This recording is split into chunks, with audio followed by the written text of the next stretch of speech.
Egbuoma Ezienu mmo jiri Gbuo Ogbuagu ndị ojide Chinyelu ugo wanụ n'Egbuoma Ezienu mmo jiri Gbuo na ya ka onye ili ya si na ọ dịrọ nkọ asị onye ilo ya bịa ka o tinye isi ka anyị fụ onye ilo ya ewere ụwa ọsọ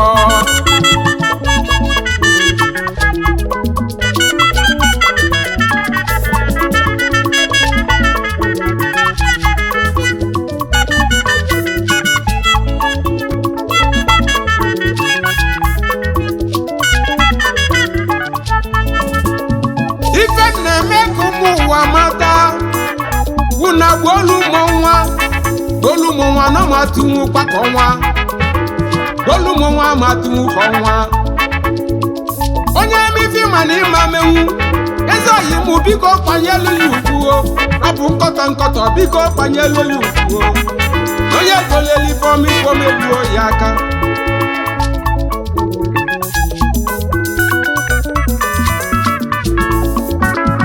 Injinia Samuel Odogwu n'ọjọba tozora onye Egbuoma mebi ifechi gbalogi maka ege na asịrị n'enu ụwa mebe nkeji gbalogi egele ọnụ ụwa ime mmemme njọ n'ọnụ ga-ekwu okwu ime njọ mmemme n'ọnụ ga-ekwu okwu mana ọka mma ka ndị kwuru mma karịa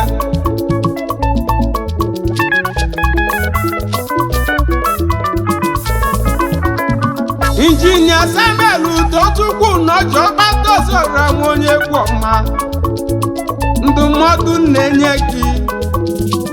bụ gị jide ka iji na tupu ibu ụwa na Chukwu amalụ gị fi ga-abụ Chukwu zitele gị n'ụwa bụ ka ị bịa lụọrụ ya ọrụ Chukwu zinyele gị na ọ bụ ya ka ị na-alụ ndị ilo na-asị aka lie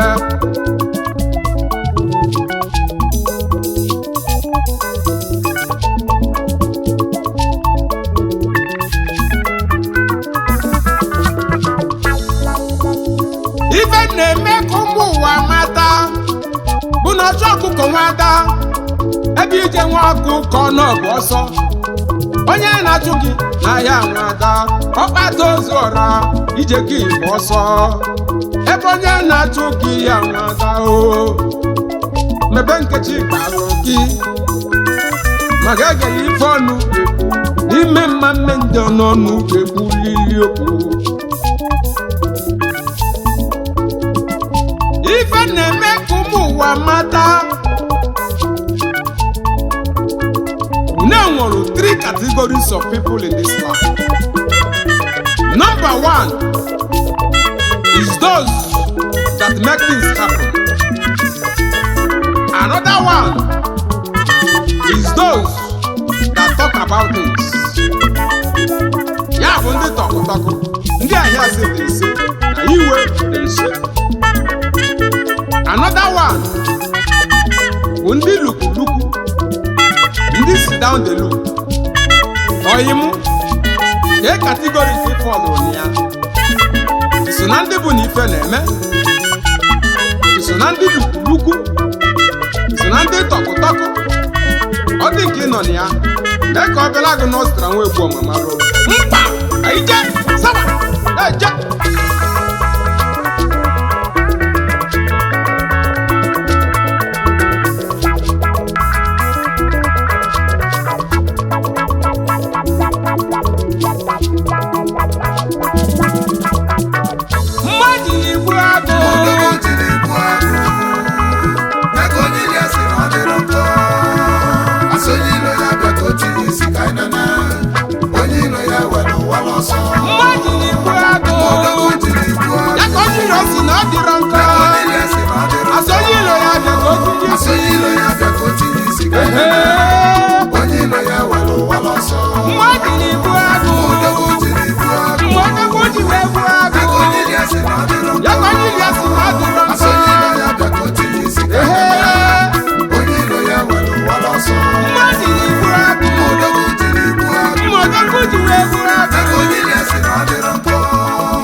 Ịma na ife ji wee kwa ozu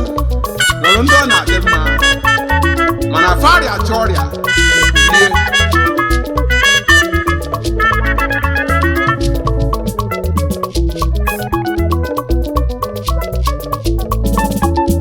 Ife m na-eme ka unu malụ onye si na injinia Tochukwu Samuel n'oji bụ ife dịlị ya naanị ka oge ji zelu mmiri n'ọmụma agbangbere aka ga-eji ya nụ.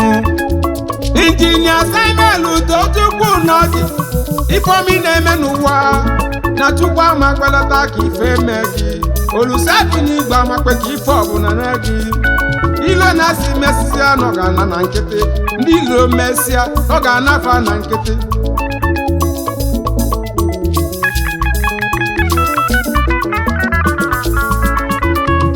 Nwata akpakala ibia na nkụ asị na ọkpalụ nke ya na-aja ọfịa ka njọ gị mkpịsị aka niile ọ ga-aha ka m nụma ruo n'ọkịka adịgbalụkwuo. Eziokwu nwanne n'ọkịka dị mbụ dimkpa na-abụ na-aga n'ụzọ n'ofe onye ga-agalili. Dimkpa na-abụ pụta mkpa eziokwu nwanne n'ofe onye ga-enwute. Ịma na ọ gbajuo n'elu n'oge putukwa n'onye nọ naanị.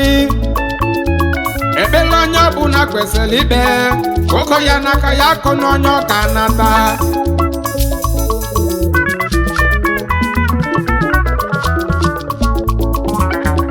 Enwere ife nji wegụpa ya bụ efu wee si na mgbe ejili gbuo akụ ya ka onye ilo si na ọ dịrọ nkọ. Ewesizi onye ilo bịa ka o tinye isi ka mfụlụ onye ilo ya ewere ụwala ọsọ. Enwere ife nji wegụpa ya mgbe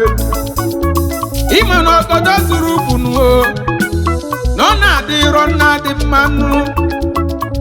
Enwere ofu ụbọchị nkwudolo ofu onye ifeọma na-asọ nsọ, onye na-afụrụ ifeọma n'anya. Ime ife ọgbalụ mụ na Tochukwu na-eme na ya ji ego o soro n'oji ego wee na-eme ife sọlia. Ime ajụjụ ndụli ya iligo ego Tochukwu injinia Tochukwu na ọ dị onye ego mbụ ọsịmụ na ọ na-enye ya ego mgbe gara aga na ọ na-enyekwa ya ego ya jee ya nso na ọ na-enyekwa ya ego ya buru mkpa ya kwudo ya na ọ na-enyelụ ya aka. Mgbe jụba ya kedụzi ife omelụ gị ọ gịnị ka omelu gị ji ekputozi n'iya ịmazi ife ọgbalụ mmụọ n'ife okwuru n'obodo ka obodo na-ekpenu n'ife okwuru ka a na-ekpe mgbe si ya na bụ onye ji igwu ka egwu na-eso n'onye nwere ego n'ọbụ ya nwokwu n'onye nwere ego n'ọbụ ya nwamba na onye na-ekwu n'ụwa na-enwere ife ọ na-eme ịma na mkpata ego dị iche iwe obe eji eli ego n'ọdị iche iwe obe eji emelu obodo ife n'ọdị iche n'ọkpatala ego o nwere ego nwoke obi eji eli ego nwoke obi eji emelu obodo ife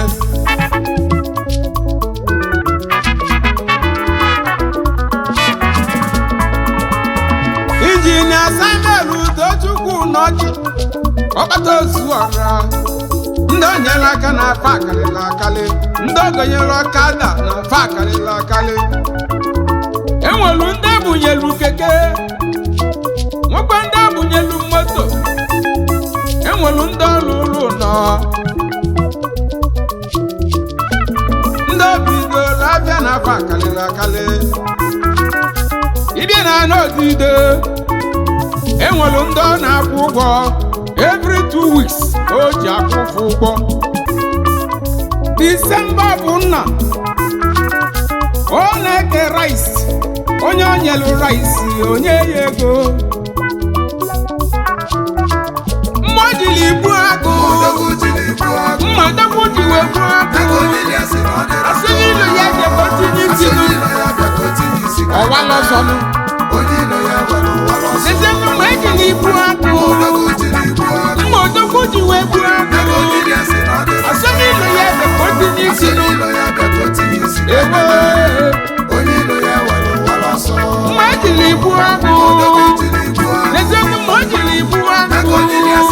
asị n'ilu ya ga-ekotinye isi ọwa lọsọnụ mma Odogwu ji wee gbuo agụ eze mgbe ejiri igbu agụ asị n'ilu ya ga-ekotinye isi n'ilu ya were ụwa lọsọnụ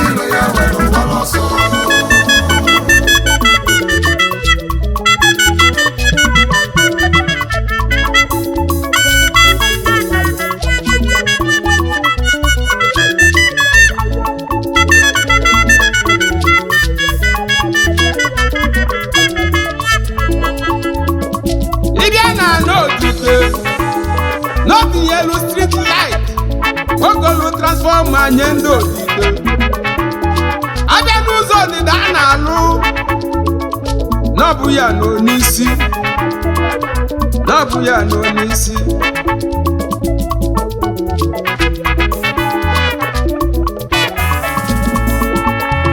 injinia Samuel Udochukwu n'ọjọ ọgbata ozora nwanne m o mebe nkechi gbalụ gị o mebe nkechi gbalụ gị rapụ ndụ ụwa nwanne na ọnụ ga-ekwu n'okwu o n'ime mmemme njọ n'ụwa na ọnụ ga-ekwu okwu o ọgbata ozu ọra kenelu m lọlọ gị o lọlọ misisi feti woyonge ezi nwanyị ọma si ba ya sabịa omemma nwanyị ọma nwanyị ime obi dị ya ogeli mali nsọ dị ya ọ dịka oji ọgwanụ dị ya ezi nwanyị ya nwanyị ọma na-ega dị ya odozi akụ nwanyị ọma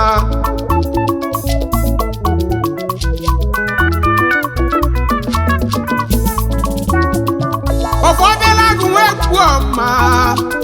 ọfọ na-agọ n'isi gị onye si na gị bụ ife dịli ya anị ga oge zizelu mmiri ọ bụrụ gị ilota ife melụ nwa ya ife melụ nwa ya na ọ ga-eme ya nụ ife melụ nwa ya na ọ ga-eme ya nụ ọgbata ozora nwanne m ndụmọdụ na-enye ndị ilo gị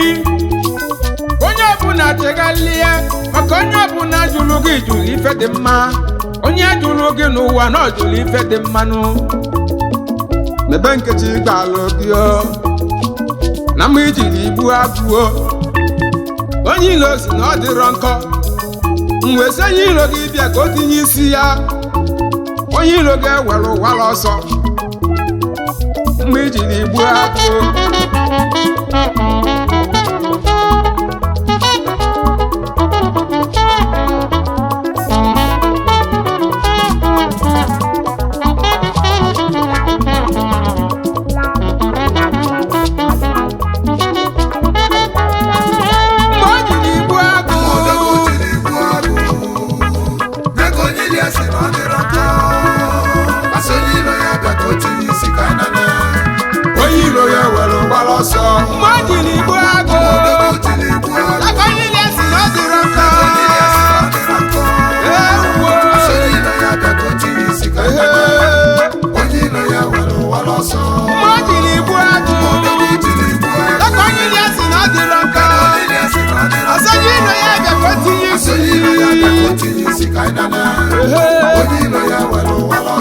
Mmadụ